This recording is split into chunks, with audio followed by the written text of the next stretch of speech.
All right, so we had the first press conference for Fabio Wardley versus Jarrell Miller.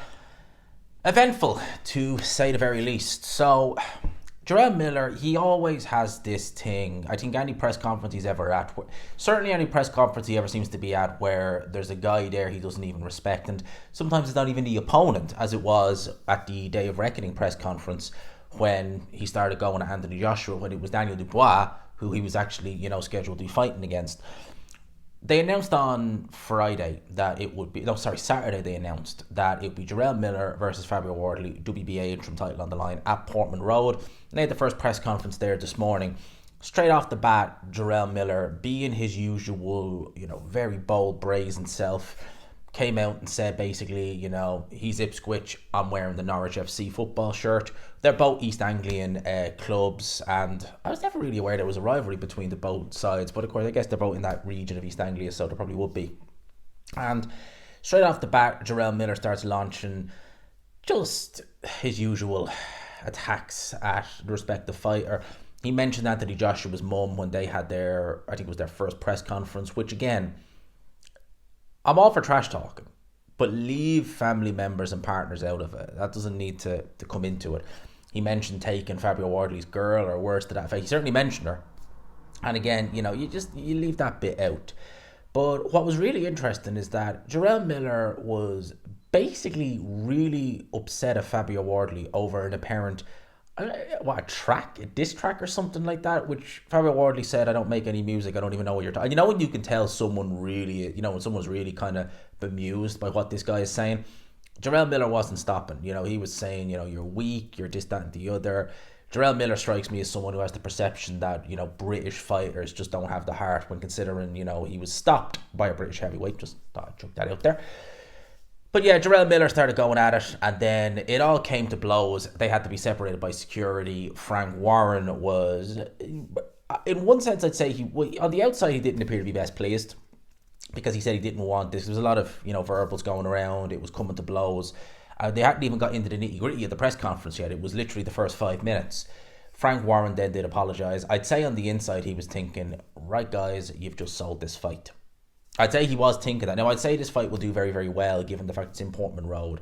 Miller is a very loud character, and Fabio Wardley is a big name, certainly in his respective Ipswich, but he's getting UK-wide a very, very big name.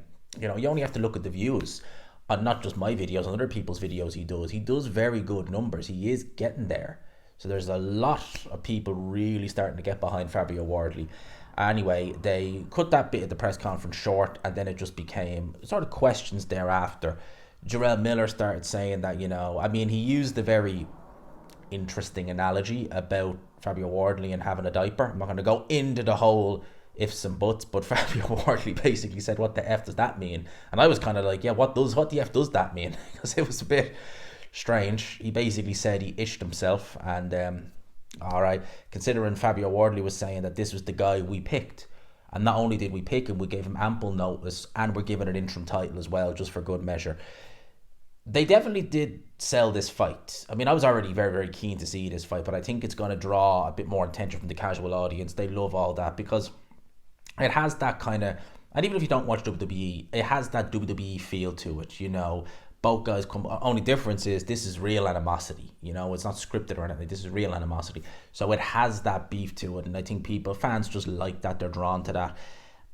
In terms of the fight itself, listen, Fabio Wardley. One thing I've always worried about with Fabio Wardley was his lack of experience, and I'm not just talking about lack of experience in terms of rounds in boxing and amateur background stuff like that. It is always there in the back of your mind, because you do think that there is limitations there. There has to be. But the mental side of it is particularly important. That we've seen with someone like an Anthony Yarde when he stepped up to fight Sergei Kovalev. It didn't help that he had a rubbish cornerman who told him all the wrong advice, which he could have done with a better one that night, but still has that cornerman. But it didn't help that, Yarde was gassing a bit. He was, I think mentally he was starting to kind of feel the weight of the occasion. And with Miller coming at Fabio Wardley the way he is, I hope he doesn't get himself worked up too much mentally, because that will actually, I think mean that he'll fight a bit more reckless and probably waste a lot more energy, because this fight to me has distance fight written all over it, or certainly long distance fight at the very least. So he wants to be sure he is 100% mentally as well as physically switched on, and try. It's difficult with Miller because he is that type of character, but just try and not bite on what he's given, because Miller will give it and give it and give it, and then he'll give it again. I mean, Anthony Joshua, as I said, was fighting out of a lane, and he was more wound up with what Jarrell Miller was saying at their first press conference for the Day of Reckoning than he was out of a lane. You know, Danny Dubois was just sitting there like he always does. What's going on here? But that's just normal. So, you know, that's the kind of guy Jarrell Miller is. So that was the press conference in a nutshell. Let me know your thoughts in the comments section below. Hope you enjoyed the video, people. Smash the like button if you could. Hit subscribe, as always, if you haven't already. And until next time.